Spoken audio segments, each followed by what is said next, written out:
Warner Brothers yet again has moved a DC property to another streaming service, this time to Amazon Prime, proving even more that the Snyderverse is in fact possible.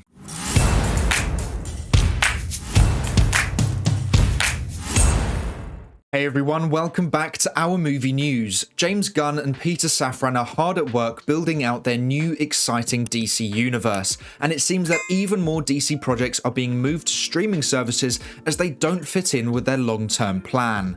This is by far one of the smartest moves the company is making. Not only does it mean they are giving DC fans more DC content, but it also means they are reducing their debt, something Zaslav is very keen on doing. So this article is from The Hollywood Reporter titled Batman Caped Crusader moves to Amazon with 2-season order. This is great for many reasons. Firstly, it means a show that was originally scrapped will be brought back to life, and it is a show that a lot of DC fans love. Secondly, it shows that DC are committed to licensing and selling DC properties in all forms of media, whether that be live action or animated. And thirdly, it shows that even their biggest characters like Batman are up for grabs. The article states the streamer and retail giant has handed out a 2-season order for the animated series, which was originally set up at HBO Max. Caped Crusader landed at the Jennifer Salke-led streamer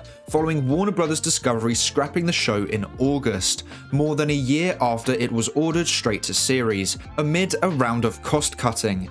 Other streamers, including Netflix, Apple, and Hulu, also kicked the tires on the project that marks a reunion for executive producers J.J. Abrams and Matt Reeves, who previously collaborated on the Warner Brothers network's beloved Felicity. So, a lot to unpack there. It was originally planned for HBO Max, but was cancelled in August last year due to cost cutting as their debt needed to be reduced. Other streaming services, including Netflix, were doing their research into the series to see if they wanted to purchase it, but it was Amazon Prime that won the race. Yet again, Netflix are showing an interest in DC properties. So the same can happen with the Snyderverse. It's not its own IP, we know that, but it doesn't mean Netflix can't acquire the rights to tell 2 more Justice League stories at the very least, or in fact, any streaming platform for that matter.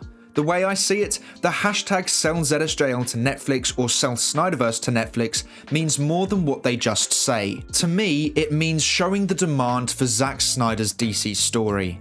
Just wanting to see what happens next, and I don't mind where it's created, whether it be at Netflix, Amazon, or even Warner Brothers themselves. In my eyes, the hashtag is to just show the demand. Netflix is the most logical place because that's where Snyder is working right now and where he is happy, which is why the hashtag is directed there.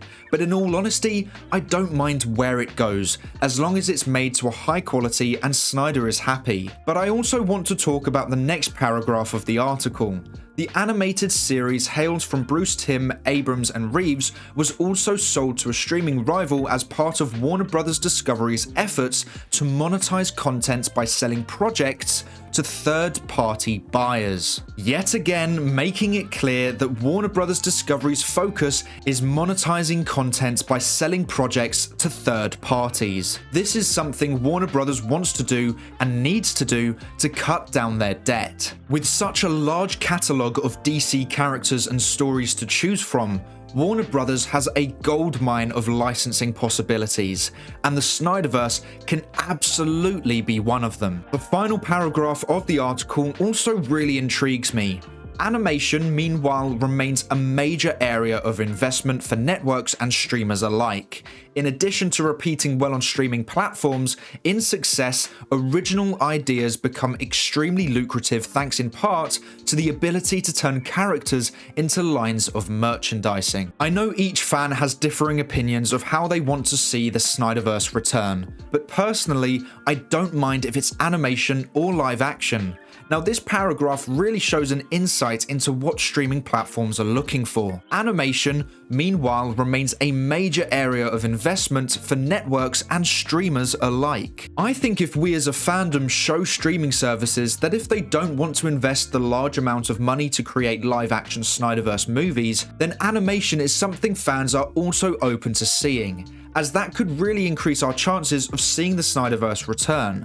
Obviously, live action is the goal, but I think animation is another outcome that could be more realistic. It would be cheaper to produce and easier to bring actors back. It's just a thought, but one that I think could really help the movement. I still think we should keep with the original hashtags being used, but I think animation is definitely an option we should be open to. The second part of that paragraph is also something we should talk about: merchandising opportunities. You're not just licensing movies or shows, but you can also create merchandising opportunities. Another brilliant way of increasing revenue and spreading the DC brand.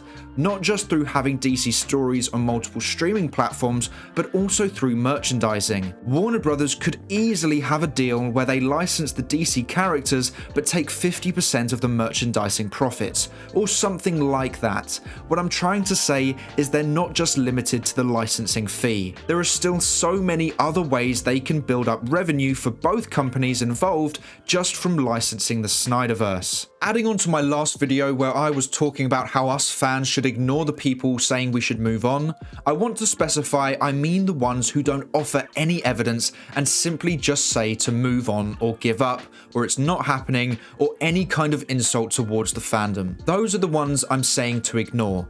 If someone has a valid point or solid evidence as to why this can't happen, I think we should listen and think about what they've said and have a civil conversation about it. What I'm saying is we shouldn't engage with any toxicity, as in the people who don't bother trying to have a civil conversation and just want an argument by insulting us or just telling us to move on.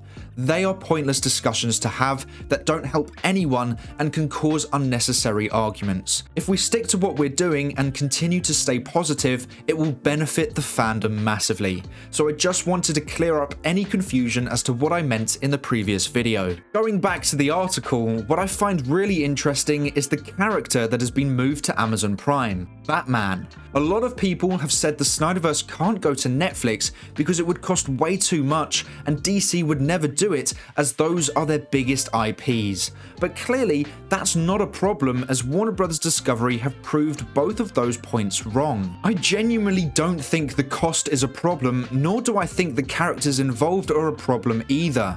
The only problem I see is the buyer, if Netflix want to do it. Because quite frankly, Zaslav is proving that he doesn't care which character it is. If the story is not in line with the new DCU, or they're not planning on using that storyline anymore, then it can be licensed to other companies. That's it. That's as clear as it can be. If it can make them money and they aren't using it for Gunn's long-term plan, then it can be sold or licensed. Zaslav doesn't care about rivals or egos. It's clear he just cares about trying to make as much money as possible, whether that be from cutting costs or selling valuable storylines. As long as it cuts debt, he will do it. So we need to show the demand for the Snyderverse so that buyers come in or at least inquire about this abandoned storyline that is loved by so many. On March 18th, which is just over a week away, it will be the 2-year anniversary of Zack Snyder's Justice League. First of all, it's crazy that it's already been 2 years. It felt like yesterday I was sitting down for the first time watching the 4-hour epic. But it's been 2 years and so much has changed at DC. So to celebrate the movie's 2-year anniversary, fans have put together another trending event using both hashtags, sell ZSJL to Netflix and sell Snyderverse to Netflix. The goal is simple. Celebrate the Snyder Cut, talk as much as you can about the movie, your favorite scene, your favorite shot, even your favorite theme. Just as much as you can, be as positive as you can be, and while celebrating the movie's 2-year release,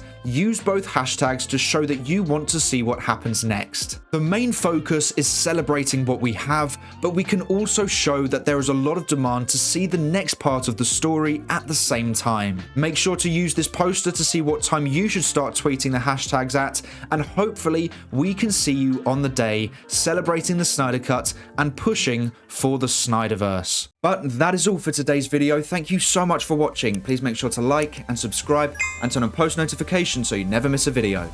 I hope to see you here again soon, so until then, have a great day. Bye!